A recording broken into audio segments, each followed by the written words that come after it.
The massive crystal chamber hummed with energy as 12 different alien species gathered around the circular council table.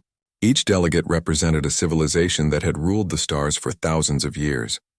Today they would decide the fate of a new species that had barely learned to leave their home planet. Ambassador Zethkar's crystalline body sparkled as he stood to address the Galactic Council. The Vorthek Empire had been watching the humans for 50 years, ever since their first clumsy rockets had reached their moon. His voice echoed through the chamber like breaking glass. Honored council members, we gather to discuss the application of the species called humans for membership in our alliance. They come from the third planet of a yellow star in the Outer Rim territories. A low rumble came from the Kethmori delegation. General Mordash, a towering warrior covered in natural armor plates, slammed his massive fist on the table. These soft-skinned creatures think they deserve to sit with us?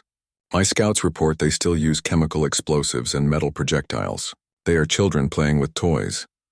The ethereal blue form of Mindspeaker Villani floated beside her chair, her psychic voice touching every mind in the room. I have observed their thoughts from afar. They are chaotic beings driven by emotions and irrational fears. Their minds are messy, undisciplined. They would bring disorder to our perfect harmony. Zethkar nodded slowly. The human delegation sat quietly at the far end of the table. Ambassador David Chen, a middle-aged man with graying hair, listened without reaction. His two companions, a woman in military uniform and another in civilian clothes, took notes on primitive paper tablets. The humans have provided documentation of their technological capabilities, Zethkar continued, projecting holographic displays above the table. Their fastest ships require months to travel between stars. They have no energy shields, no gravity manipulation, no faster-than-light communication. They burn fossil fuels and split atoms for power. Laughter rippled through the chamber. High biologist Morseth of the Symbiont Union, whose body was a living colony of interconnected organisms, spoke in harmonized voices. They have not even learned to modify their own biology. They age and die in mere decades. How can such brief lives accumulate wisdom? The delegate from the Machine Collective, a sleek android designated Unit 7742, processed the data in milliseconds. Analysis confirms primitive development level. Recommendation: deny full membership. Suggest probationary status pending technological advancement. More delegates voiced their opinions. The Aquatic Federation called humans land-bound and limited. The hive minds found their individual consciousness inefficient and wasteful. The energy beings considered their physical forms crude matter. Arrangements. Through it all, Ambassador Chen remained calm. He had expected this reaction. Humans had been monitoring galactic communications for 20 years using captured alien technology. They knew exactly what these advanced civilizations thought of them. If I may address the council, Chen said finally, rising from his chair. His voice was steady and clear. We understand your concerns about our technological limitations. We do not claim to match your achievements in science or engineering. General Mordash snorted. Then why do you seek membership among your betters? Chen smiled slightly. Because we offer something different. Every species here achieved greatness through natural advantages. The Vorthek have crystalline matrices that process information at light speed. The Kethmori are born warriors with armor and strength. The ethereals evolved beyond physical limitations. He paused, looking around the chamber. Humans had none of these gifts. We are soft, short-lived, and weak. We should have died out long ago. Instead, we learned to survive through cooperation, adaptation, and creativity. Creativity is chaos. Mind Speaker Villani projected dismissively. Order creates progress. Discipline builds civilizations. Perhaps, Chen replied. But creativity also builds bridges between different forms of order. Humans have always been the species that connects incompatible systems and makes them work together. The chamber fell silent for a moment. Then High Biologist Morseth spoke again. What evidence do you offer of this supposed ability? Chen nodded to his military companion, Colonel Sarah Martinez. She activated a small device that projected a three-dimensional star map. In the past 10 years, humans have made contact with 17 different species not represented in this council. We have established trade relationships, cultural exchanges, and mutual defense agreements with all of them. Minor species, General Mordash growled. Primitives like yourselves. Perhaps, Chen agreed. But they represent over 40 different biological types. atmospheric requirements, and social structures. Humans learned to communicate with silicon-based rock dwellers, energy parasites, and collective plant consciousnesses. We found common ground with beings who should have been impossible for us to understand. Unit 7742 processed this information with increased interest. Query: how do humans achieve communication with incompatible consciousness types? We assume everyone has something valuable to teach us, Chen explained. Instead of trying to make others like us, we learn to become a little like them. We adapt our thinking, our behavior, even our biology when necessary. The third human delegate, Dr. Elena Vasquez, stood and activated another device. We have brought gifts for the Council. Not advanced technology, but examples of human adaptation. The hologram showed various human settlements on different worlds. Humans living underwater in partnership with aquatic species. Humans modified with symbiotic organisms working alongside bio-integrated civilizations. Humans using crystalline implants to interface with mineral-based life forms. You modify yourselves? High biologist Morseth asked with surprise. But you cannot regenerate or reshape your bodies naturally. No, but we can learn to do it artificially, Dr. Vasquez replied. Humans have always changed themselves to fit new environments. We started by making tools, then machines, then we began changing our own bodies and minds. We see it as growing. Zethkar's crystal form dimmed as he processed this information. The humans are proposing a form of universal adaptation, becoming bridges between incompatible species. Exactly, Chen said. We do not ask to join your council as equals in power or technology. We ask to serve as translators, mediators, and connectors.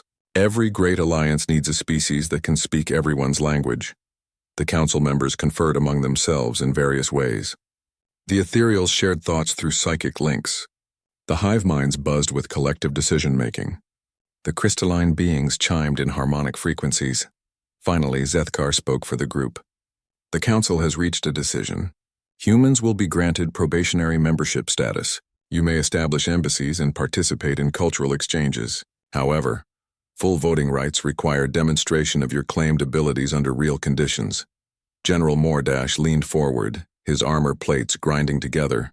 The Kethmori will provide the first test, a traditional trial by combat between our forces and yours. If humans truly understand adaptation and cooperation, prove it in battle. Chen nodded calmly. We accept your challenge, General. When and where would you prefer this demonstration? 6 months from today. Neutral space near the Kepler system. 1 ship against 1 ship. Your crew against mine. The General's eyes gleamed with anticipation. We will see how well soft creatures adapt when facing true warriors. As the council session ended, Chen and his team prepared to leave. They had achieved their primary objective, getting humanity a foot in the door. The real test would come later. Unknown to the council, Captain Elena Rodriguez of the UES Defiance had been monitoring the entire proceeding from a cloaked observation post just outside the system. The humans had learned long ago that knowledge was more valuable than raw power. They had been preparing for this moment for decades. The galaxy was about to discover why humans had survived and thrived, despite being the weakest species on their home planet. Sometimes the greatest strength came from having no natural advantages at all. 6 months later, the massive Kethmori warship Talon of Keth drifted through space near the Kepler system. War Commander Thaclon stood on the bridge, his armored form towering over the weapon stations. His crew moved with practiced efficiency, each warrior bred for combat from birth. Target acquired, War Commander, reported his weapons officer. Human vessel approaching from the asteroid belt. Designation UES Prometheus. Thaclon studied the human ship on his display screens. It looked like a crude metal tube with engines attached. No elegant curves like ethereal vessels. No crystalline beauty like Vorthak ships. Just functional gray metal with obvious weapon ports and communication arrays. Pathetic, growled his second-in-command battle leader Grakthor. They built their ship like a primitive projectile weapon. No style. No honor in the design. The communication system crackled to life. A human voice spoke in accented but clear Kethmori language. This is Captain Maria Santos of the UES Prometheus. We are ready to begin the trial by combat whenever you are prepared, War Commander Thaclon. Thaclon activated his response channel. Human Captain, you show proper respect by learning our tongue. I am War Commander Thaclon, 7th Blade of the Hegemony. This combat will test your worthiness to stand among civilized species. Are your weapons powered? All systems ready, War Commander. We understand this is a demonstration of combat capability, not a fight to the death. First ship to achieve decisive tactical advantage wins the trial. Agreed. Begin when ready. Taclon expected the human ship to charge forward like an angry beast. Instead, the Prometheus began moving in a wide spiral pattern, staying near the edge of the asteroid field. The ship seemed to be scanning the space around them. What are they doing? Battle Leader Grakthor asked. Why do they not attack? Patience, old friend. Perhaps they study our weapons before committing to battle. It shows wisdom, if not courage. The Talon of Keth was 3 times larger than the human vessel and carried plasma cannons that could melt through any known armor. Its shields could deflect missiles and energy beams without effort. The ship had won over 100 battles against worthy opponents. Suddenly, the Prometheus changed direction and accelerated toward them. But instead of flying straight, it wove between asteroids like a small fighter craft. Taclon had never seen a ship that size move with such agility. Fire plasma cannons, he ordered. Target their engines. Bright green energy beams lanced out toward the human ship. The Prometheus twisted and rolled using asteroids as cover. The plasma struck rock instead of metal, vaporizing chunks of stone and ice. They fly like cowards, Grakthor snarled, hiding behind rocks instead of facing us with honor. Or like clever hunters, Taclon replied thoughtfully. Watch their pattern. They are not running randomly. The human ship suddenly emerged from behind a large asteroid, moving at maximum speed directly toward the Talon of Keth. Taclon smiled. Finally, a proper attack.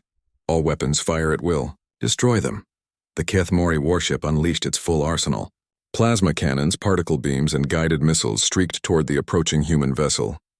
But the Prometheus did something unexpected. Instead of trying to dodge, it began spinning along its central axis while continuing to accelerate. The spinning motion deflected several energy beams. The missiles, confused by the unpredictable movement, either missed entirely or struck glancing blows that barely scratched the human ship's armor. Impossible, breathed Grakthor. No pilot can maintain control while spinning at that rate. Unless their entire crew is specially trained for it, Taclon realized. Or unless their ship is designed for this kind of maneuver. The Prometheus was now close enough for visual targeting. Taclon could see that its hull was covered in small thruster ports, allowing it to change direction in ways that violated normal physics. The humans had built their ship specifically for unpredictable movement. Suddenly, the human ship stopped spinning and fired its own weapons, but instead of aiming at the Talon of Keth, it targeted nearby asteroids. Explosions erupted all around them, filling space with debris and dust clouds. War Commander, our sensors are being disrupted, reported the sensor officer. The debris is creating electromagnetic interference. Switch to backup targeting systems. They cannot hide forever, but the humans were not hiding.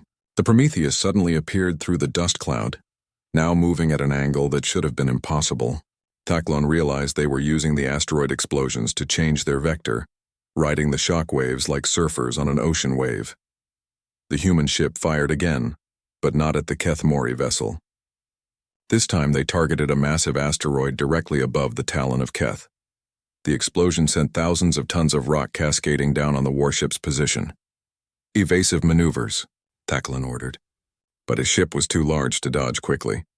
The debris hammered against their shields, draining power and obscuring their view. Through the chaos, the Prometheus struck like a serpent. It fired missiles that split apart into smaller warheads, each one targeting a different shield generator. The Keth Mori shields flickered and failed in multiple sections. How did they know our shield configuration? Grakthor demanded. They have been studying us since the beginning, Taclon realized. Every move we made, every weapon we fired, they were learning our systems. The human ship was now close enough to use its smaller weapons, but instead of targeting vital systems, they aimed at non-critical areas, external sensors, communication arrays, and maneuvering thrusters. The Prometheus was systematically disabling the Talon of Keth without killing the crew. They fight to disable, not destroy, Taclon observed. Unusual tactics for a trial by combat. Cowardly tactics, Grakthor corrected. They lack the courage to strike killing blows, but Taclon was beginning to understand. The humans were demonstrating something more sophisticated than raw courage. They were showing that they could defeat a superior enemy through intelligence, adaptability, and precise application of force. The final surprise came when the Prometheus suddenly changed course and accelerated directly toward the Kethmori ship. Thaklon recognized a ramming attack and braced for impact, but at the last second, the human ship fired its maneuvering thrusters and scraped along the talon of Keth's hull, instead of striking head-on. As it passed, the Prometheus deployed some kind of magnetic device that attached to the Kethmori ship's hull. A few seconds later, a series of small explosions erupted along the warship's outer armor. "Damage report," Thaklon barked. "Sir, they have breached our main reactor containment," the engineering officer reported with disbelief. The device they attached contained shaped charges that cut through our armor in precisely the right locations to threaten our power core. Thaklon stared at the tactical display. The humans had somehow mapped his ship's internal structure and placed explosives exactly where they would cause maximum damage with minimal risk to the crew. It was a level of precision that spoke of months of preparation and study. "War Commander," Captain Santos's voice came over the communication system. "Your reactor is now unstable. We recommend you evacuate to escape pods immediately.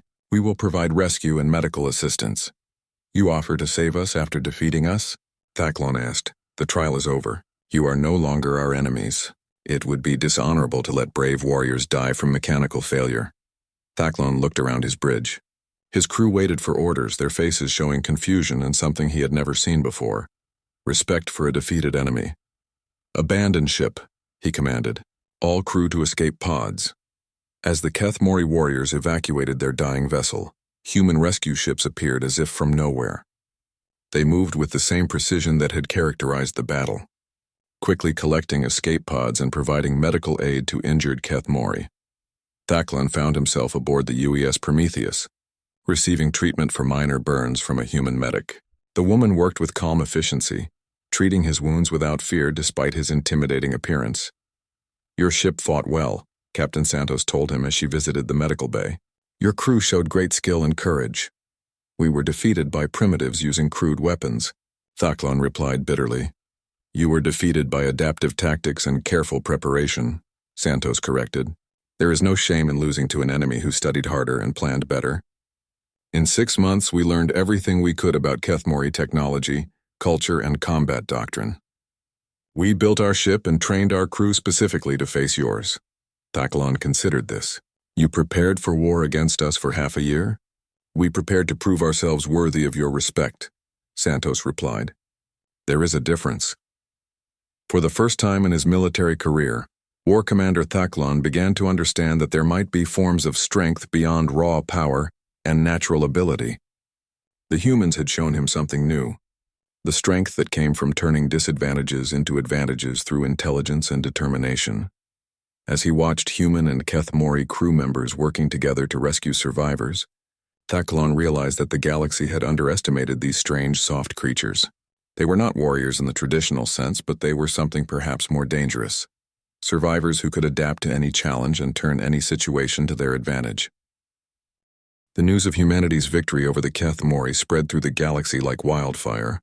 In the crystal spires of the ethereal collective, Mind Speaker Vellani floated before the Council of Thought, her blue energy form pulsing with agitation. The humans defeated superior technology through chaos and unpredictability, she projected to her fellow ethereals. This cannot be allowed to continue. If lesser species believe they can overcome natural order through disorder, our entire galactic structure will collapse, Prime thought Zarthus. The ancient leader of the collective considered this with the wisdom of millennia. The Kethmori were defeated by physical tactics, but the humans remain vulnerable to mental assault. Their minds are primitive and undisciplined. We shall demonstrate the superiority of psychic evolution. "Which human settlement shall we target?" asked Battlemind Krivox, whose specialty was psychic warfare. "The colony called New Geneva," Vellani replied. "It contains 10,000 humans, including their xenopsychology researchers. By enslaving their minds, we will show the galaxy that physical adaptability means nothing against mental mastery." 3 weeks later, Dr. Elena Vasquez stood in the central laboratory of New Geneva Colony, studying brain scan data from the Kethmori survivors of the recent battle. As the colony's lead xenopsychologist, she had been fascinated by the aliens' reactions to their defeat. "Computer display comparative analysis of stress responses," she commanded. The holographic display showed brain activity patterns from both human and Kethmori subjects during combat situations. Her assistant, Dr. James Park, looked up from his own workstation. The Kethmori brains show remarkably organized stress patterns. Their fear response actually enhances their combat effectiveness instead of hindering it. Exactly. Their minds evolved for war. Stress makes them stronger and more focused. Elena highlighted specific neural pathways on the display. But look at human stress patterns. We show increased activity in creativity centers, not just fight-or-flight responses. Random neural firing, James observed. Humans literally think of crazy solutions when under pressure. Elena nodded. Which is why Captain Santos was able to defeat the Kethmori. Her brain was generating dozens of tactical options simultaneously, including ones that violated normal combat doctrine. The laboratory's warning system suddenly activated with flashing red lights and an urgent tone. Elena checked the status board and frowned. All sensors are showing normal readings. Maybe it's a malfunction. But Dr. Park was staring at his brain monitoring equipment with growing alarm. Elena, look at this. I'm detecting massive psychic energy signatures approaching the colony. The patterns match theoretical models for ethereal collective mind control techniques. Elena's blood turned cold. The ethereals were beings of pure mental energy who could dominate the thoughts of other species. Every galactic civilization feared their psychic abilities. How long do we have before they arrive? Based on energy intensity, maybe 10 minutes. Elena, we need to evacuate. Human minds can't resist ethereal domination. They'll turn us all into slaves. But Elena was already moving to her emergency protocol station. No, we're not running. This is exactly the kind of challenge humanity needs to face eventually. If we can't handle psychic attacks, we'll never be accepted as equals in the galaxy. Are you insane? The ethereals can rewrite our personalities, control our actions, erase our memories. We have no natural defenses against psychic assault. Elena smiled grimly as she activated the colony's communication system. Maybe not natural defenses. But we have something else. Her voice echoed through every speaker in New Geneva. All colonists, this is Dr. Vasquez. We are about to be attacked by hostile psychic entities. Implement Mental Resistance Protocol 7 immediately. Throughout the colony, 10,000 humans received the same message and began following emergency procedures they had drilled for months. They gathered in small groups, linked hands, and began a specific mental exercise that Dr. Vasquez had developed based on human psychological research. James stared at her in disbelief. Mental Resistance Protocol 7? Elena, that's just organized daydreaming. You're asking people to imagine random stories and share them with each other. Not random. Deliberately chaotic. Humans are the only species that can hold multiple contradictory ideas simultaneously and still function. We're going to use that against them. The psychic attack began as a subtle pressure in everyone's minds. The ethereals tried their standard domination technique, overwhelming the target consciousness with pure, organized thought that forced compliance. They had used this method successfully against dozens of species over thousands of years. But something went wrong immediately. Instead of encountering orderly minds that could be systematically conquered, the ethereals found themselves trying to dominate a storm of interconnected chaos.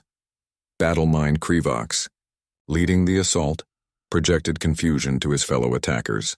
I cannot establish control. The human minds are scattered, contradictory. They think multiple thoughts simultaneously.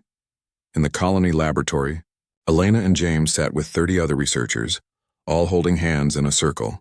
Elena spoke aloud while everyone listened and added their own ideas. I want everyone to imagine you're a warrior fighting dragons, but you're also a dragon fighting warriors, and you're also a peaceful farmer watching both battles from a distance. The mental image spread through the linked group and then outward to other groups throughout the colony. Soon, 10,000 human minds were generating overlapping fantasies that contradicted each other, while somehow remaining coherent to the humans experiencing them. The ethereal attackers recoiled in shock. Trying to control human consciousness was like trying to grab liquid mercury with bare hands.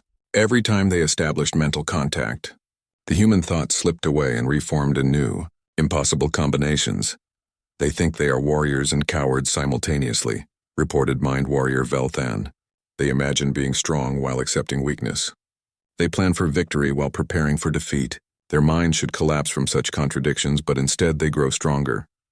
Prime thought Zarthus himself entered the assault, bringing millennia of psychic experience to bear. But when he touched human consciousness, he experienced something that violated every law of mental physics he understood. The humans were afraid of the psychic attack, but they were also curious about it. They wanted to flee, but they also wanted to learn. They felt helpless against superior mental powers, but they also felt confident in their ability to adapt. All of these emotions existed simultaneously without canceling each other out. Dr. Vasquez suddenly realized she could sense the ethereal attacker's thoughts. Through some quirk of human psychology, the mental link worked both ways. She could feel their confusion, their growing fear of human unpredictability. "James," she whispered, "I can hear them. They're terrified. We're giving them mental feedback they can't process." How is that possible? Human empathy. We automatically try to understand and relate to anything we encounter. Even psychic parasites trying to enslave us. We're accidentally forcing them to experience human emotions. The revelation spread through the linked human consciousness like wildfire. 10,000 colonists began deliberately projecting their chaotic, contradictory thoughts at the ethereal attackers. They shared their fears and hopes, their doubts and dreams, their love and hatred all mixed together in a torrent of human experience. The ethereals, who had evolved beyond physical emotion into pure logical thought, found themselves drowning in sensations they had forgotten existed. They experienced hope and despair as a single feeling. They felt the human capacity to love their enemies while fighting them. They encountered the uniquely human ability to find humor in the darkest situations. Several of the attacking ethereals suffered complete psychological breakdown. Their perfect mental order shattered when exposed to the beautiful chaos of human consciousness. Others fled in terror, carrying warnings about the mind plague that humans could spread. Battle-mind Krevox managed to break contact and retreat, but not before experiencing something that would haunt him forever: the human ability to feel grateful to their attackers for teaching them something new about themselves. Dr. Vasquez found herself alone in the laboratory as the psychic assault ended. The other colonists had gradually dispersed, chatting excitedly about their shared mental experience. She ran diagnostic scans on her own brain and discovered something remarkable. The psychic contact had left traces in human neural pathways. The colonists had not just resisted mental domination, they had actually gained new abilities. Some could now sense emotions across vast distances. Others showed enhanced pattern recognition that bordered on precognitive ability. "Elena," James called from across the lab, "you need to see this. The brain scans show permanent changes in our neural structure. The ethereal attack didn't weaken us. It made us stronger." Elena smiled as she realized the implications. Humanity had just survived their second test from advanced galactic civilizations. First, they had proven they could defeat superior technology through adaptability. Now they had shown they could turn psychic assault into evolutionary advantage. She opened a communication channel to Earth and the other human colonies. "This is Dr. Vasquez on New Geneva. We have just survived an ethereal collective psychic atta. The emergency session of the Galactic Council convened in unprecedented secrecy. Representatives from all 12 member species gathered in the crystal chamber, their usual diplomatic composure replaced by visible anxiety. The holographic displays showed disturbing reports from across the galaxy. Ambassador Zethkar's crystalline form flickered with agitated energy patterns as he addressed the assembly. "Fellow council members, we face a crisis unlike any in our recorded history. The humans have now demonstrated capabilities that threaten the natural order of galactic civilization." General Mordash of the Keth Mori slammed his armored fist on the table, the sound echoing through the chamber like thunder. "My warriors spoke truly when they returned from their trial by combat. These humans fight without honor, using trickery and chaos instead of strength. They make war into a game where rules mean nothing. Worse than dishonorable," projected Mind Speaker Villani, her ethereal form pulsing with distress. "They have somehow weaponized their own mental disorder. When we attempted to bring order to their thoughts, they infected our consciousness with their chaotic emotions. 3 of our mind warriors remain in psychological rehabilitation." High Biologist Morseth of the Symbiont Union spoke with multiple harmonized voices, each representing a different organism in his collective body. Most concerning is their rate of adaptation. Analysis of their colony shows that exposure to psychic attack has triggered evolutionary changes in their neural structure.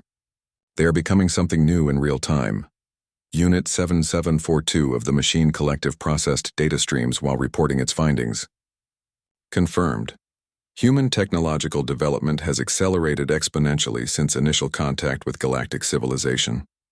They reverse engineer captured technology and improve upon it within months instead of decades. The delegate from the Aquatic Federation, speaking through a water-filled communication tank, added their concerns. Our deep space monitors report human ships in systems where no ship should be able to travel. They appear to be developing faster than light technology through methods our scientists cannot understand. Zethkar dimmed his crystalline matrix to indicate grave concern. The matter becomes more serious. 3 minor species have already requested human protection from aggressive neighbors. The humans accepted these requests without demanding tribute or territory. They are building an alliance based on altruism. Such behavior is unknown in galactic politics. Dangerous precedent, agreed the representative from the hive minds. If lesser species believe they can gain protection without cost, they will abandon their traditional subservient roles. The stability of our hierarchical system depends on weaker civilizations knowing their place. A new voice entered the chamber as a massive hologram materialized above the central table. Prime Chancellor Morketh of the Hegemony Overlords, who rarely involved himself in council affairs, had decided to attend personally. Enough debate. His voice boomed with the authority of eons. I have reviewed all reports concerning the human situation. These creatures represent a fundamental threat to our way of life. They must be contained before their influence spreads further. The chamber fell silent. The Hegemony Overlords were the oldest and most powerful civilization in the galaxy, having ruled for over 50,000 years. When they spoke, others listened. What do you propose, Prime Chancellor? Zethkar asked respectfully. Complete quarantine. The humans will be confined to their current systems and given a choice. Submit to behavioral modification and technological limitation, or face total isolation from galactic civilization. General Mordash nodded approvingly. The Kethmori support this action. These humans have proven they cannot be trusted to follow proper combat protocols. The Ethereal Collective agrees, projected Vellani. Their mental chaos threatens the psychic stability of all telepathic species. But before the vote could proceed, another hologram appeared in the chamber. This one showed a human warship approaching the council station, broadcasting standard diplomatic identification codes. Impossible, breathed Unit 7742. No human vessel possesses the technology to travel this far from their territory. The ship on the display was unlike anything the Council had seen before. It combined recognizable human engineering with obvious modifications from multiple alien technologies. The hull showed Kethmori armor plating, ethereal energy channeling systems, and crystalline computation matrices that resembled Vorthak technology. This is Admiral Marcus Rodriguez of the United Earth Space Command vessel Indomitable, came a calm human voice over the communication system, requesting permission to address the Galactic Council on urgent matters of mutual interest. Prime Chancellor Morketh's expression darkened. How did they acquire Hegemony Overlord navigation data to find this location? Sir, Admiral Rodriguez replied, apparently having heard the question. We developed our own navigation methods based on quantum fluctuation patterns. We've been observing galactic civilization for longer than you might think. The implications sent a chill through the chamber. If humans could independently develop technologies equivalent to galactic-level science, they were far more advanced than anyone had realized. Allow them to dock, Zethkar decided. We must learn the extent of their capabilities. An hour later, Admiral Rodriguez entered the council chamber accompanied by 2 other humans, a woman in scientific robes and a man in what appeared to be diplomatic attire. The Admiral himself was a tall gray-haired man whose calm demeanor seemed unaffected by standing before the most powerful beings in the galaxy.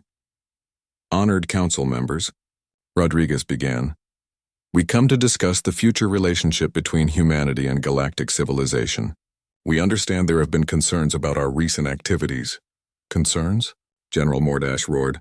You have violated every principle of civilized warfare and infected peaceful telepaths with mental poison.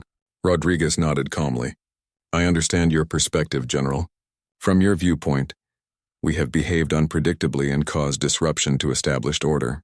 From our perspective, we have been defending ourselves and learning to coexist with superior civilizations.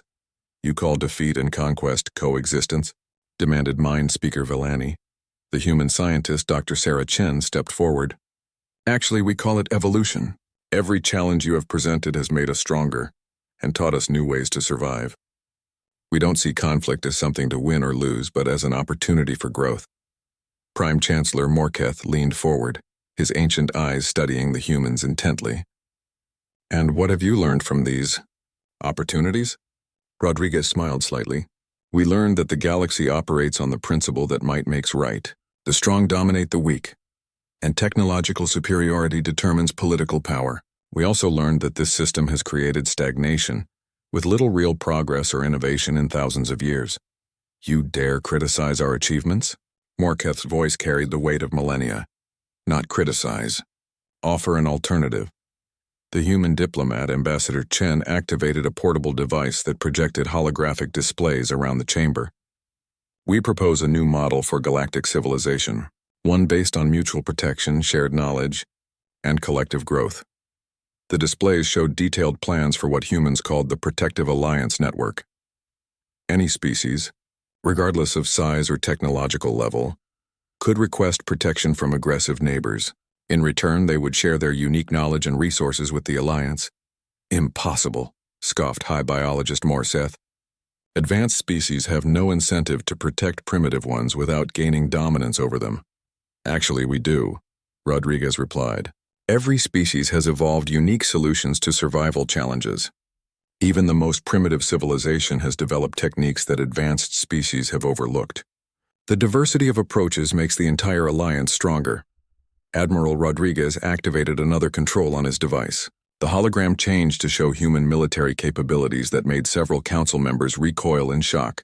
Ships that could phase in and out of normal spacetime, making them impossible to target. Weapons that converted matter directly into energy, releasing forces equivalent to stellar explosions.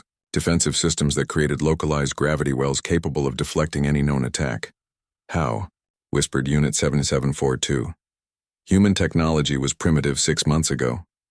We learned from every species we encountered, Dr. Chen explained. Keth Mori armor techniques, ethereal energy manipulation, Vorthak computational systems, symbiont biological integration. We took the best ideas from each civilization and combined them in new ways. More importantly, Rodriguez continued, we did all of this while being attacked, threatened, and dismissed. Imagine what we could accomplish as friends and allies instead of enemies. The chamber fell silent as the council members absorbed the implications. The humans had not just survived their tests. They had used each challenge to become exponentially more powerful. They were offering partnership, but the underlying message was clear. They had become too dangerous to suppress and too valuable to alienate. Prime Chancellor Morketh spoke slowly, his voice heavy with the weight of 1 year after the historic council vote, Ambassador Elena Chen stood before a very different galactic assembly. The crystal chamber had been expanded to accommodate representatives from over 40 species, including many that had never before been considered worthy of galactic politics. The transformation was remarkable. Where once 12 advanced civilizations had made decisions for the entire galaxy, now dozens of species contributed their voices to collective decisions. Primitive rock dwellers sat beside energy beings. Aquatic civilizations communicated with crystalline entities. The chaos should have been impossible to manage, yet somehow it worked. War Commander Thak Lon, now serving as military liaison between the Keth Mori hegemony and the Protective Alliance, observed the proceedings with something approaching wonder. His own worldview had been shattered and rebuilt during his months working alongside human Marines. A year ago, I would have called this madness, he confided to his aide, battle leader Grakthor. Dozens of species arguing and debating instead of following clear orders from their superiors. Grakthor nodded, watching a heated but respectful discussion between a hive mind representative and a collection of individual consciousness entities. Yet decisions are made more quickly than under the old system. When everyone contributes ideas, the best solutions emerge faster. The subject of today's assembly was the integration of 3 more species into the Protective Alliance. The crystalline builders had requested protection from the aggressive void hunters. The quantum nomad sought refuge from territorial expansion by the star devourers. Most significantly, a civilization of pure energy beings had asked for help against something called the Dark Silence. Elena listened as each species presented their cases. The crystalline builders offered their mastery of matter manipulation in exchange for protection. The quantum nomads brought knowledge of parallel dimensions and alternate timelines. The energy beings promised insights into the fundamental forces that held the universe together. Under the old galactic system, these requests would have been ignored or exploited. Advanced civilizations would have demanded tribute and subjugation. But the Protective Alliance operated on different principles that even Elena sometimes found hard to believe. Admiral Rodriguez, now promoted to Supreme Commander of Alliance Defense Forces, stood to address the assembly. His hair had grown whiter during the intense year of military expansion, but his voice remained steady and confident. Fellow representatives, he began, we have reviewed all 3 requests for protection. Our analysts confirm that each aggressor species poses a genuine threat to their targets.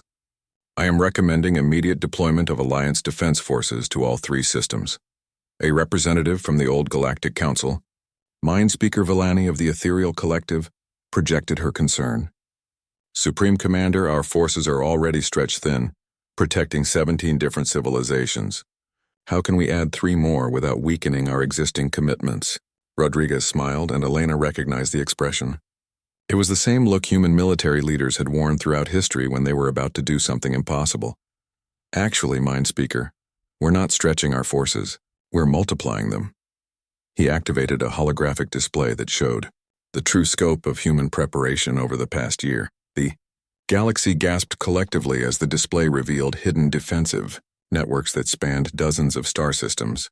Automated defense platforms constructed from crystalline matter sat in orbit around vulnerable worlds. Quantum communication relays allowed instant coordination across vast distances. Most shocking of all, energy-based weapon systems powered by entire stars waited in standby mode throughout Alliance territory. How? Breathed Prime Chancellor Morketh of the Hegemony Overlords. No civilization possesses the resources to build defenses on this scale. Dr. Sarah Chen, now serving as Director of Alliance Technology Integration, stepped forward with obvious pride. No single civilization could manage it, but 43 species working together can accomplish miracles. She gestured to the diverse representatives in the chamber. The crystalline builders taught us to grow structures from raw matter. The quantum nomads showed us how to exist in multiple dimensions simultaneously. The ethereal collective shared their energy manipulation techniques. Every species contributed something unique. But the coordination required, protested Unit 7742 of the Machine Collective. The complexity of managing such diverse technologies should create chaos, not efficiency. Elena stood to answer this question, drawing on her year of experience as humanity's primary diplomatic representative. That's exactly why it works. Humans specialize in managing chaos and finding patterns in apparent disorder. We don't try to force different systems to work the same way. Instead, we find ways to make incompatible systems complement each other. The truth was more complex than Elena could explain in public. Humanity had indeed become the galaxy's coordinators and translators, but they had also become something else, its guardians in the truest sense. Not rulers or dominators, but protectors willing to sacrifice everything to preserve the freedom and diversity of galactic civilization. War Commander Thak Lon had seen this firsthand during joint military operations. Human commanders would routinely put their own forces at greater risk to minimize casualties among alien allies. They treated the preservation of other species' unique cultures as a military objective equal to winning battles. I have a question for the human representatives, said a new voice from the assembly floor. High biologist Morseth of the Symbiont Union had been one of humanity's most skeptical observers. Your protective alliance has exceeded every prediction and achieved impossible results. But what happens when you encounter a threat that cannot be reasoned with, adapted to, or defeated? What happens when humanity itself is challenged by something beyond your capabilities? The chamber fell silent. It was the question everyone had been thinking, but no one had dared to ask. Humanity had proven they could overcome any single challenge through adaptation and cooperation. But what if they faced something that could not be adapted to? Admiral Rodriguez exchanged glances with Elena and Dr. Chen. Then he activated a final holographic display that showed something even the humans found sobering. Hi, biologist. We have already encountered such a threat. 3 months ago, our deep space monitors detected something approaching from outside the galaxy. Our best analysis suggests it is a force that consumes entire civilizations, leaving nothing behind but empty space. The display showed gravitational readings and energy signatures that defied conventional physics. Whatever was coming toward their galaxy was vast beyond comprehension and utterly hostile to any form of life. This threat will arrive within 5 years, Rodriguez continued. It cannot be reasoned with, as it appears to be a force of nature rather than a conscious entity. It cannot be adapted to, as it destroys the very concepts that make adaptation possible, and our current capabilities are insufficient to defeat it. The chamber erupted in panicked discussions as representatives realized they faced extinction on a galactic scale. Some species immediately began planning evacuation to other galaxies. Others suggested surrender or negotiation, despite Rodriguez's assessment that such options were impossible. Elena stood and waited for silence. When she spoke, her voice carried the authority of someone who had spent a year learning to speak for all of galactic civilization. Fellow representatives, this is exactly the kind of challenge that created the Protective Alliance in the first place. When humanity first applied for council membership, we were dismissed as primitives with delusions of grandeur. Every test we faced was designed to prove we were not worthy of consideration. She gestured toward the diverse assembly around her.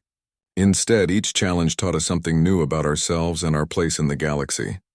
We learned that our greatest strength was not superior technology or natural advantages, but our ability to bring out the best in others and find ways to make impossible cooperation become reality. Rodriguez nodded and took over the presentation. The approaching threat has already taught us something crucial. No single species or even alliance can face it alone. But 43 civilizations working in perfect coordination, sharing every resource and capability, supporting each other without reservation. That might be enough. Dr. Chen activated another display showing preliminary plans for what humans called the Ultimate Defense Initiative. It involved technologies that pushed the boundaries of physical law, construction projects that would reshape star systems, and coordination between billions of sentient beings across thousands of worlds. The plan requires every species to contribute everything they have, she explained. Not just technology and resources, but cultural knowledge, philosophical insights, even artistic inspiration. We need to become something that has never existed before, a truly unified galactic civilization. War Commander Thakalon stood slowly, his armor gleaming in the chamber's light. The Kethmori hegemony pledges its full support to this defense initiative. We have learned from humans that true honor comes not from individual glory, but from protecting those who cannot protect themselves. One by one, other representatives rose to voice their commitment.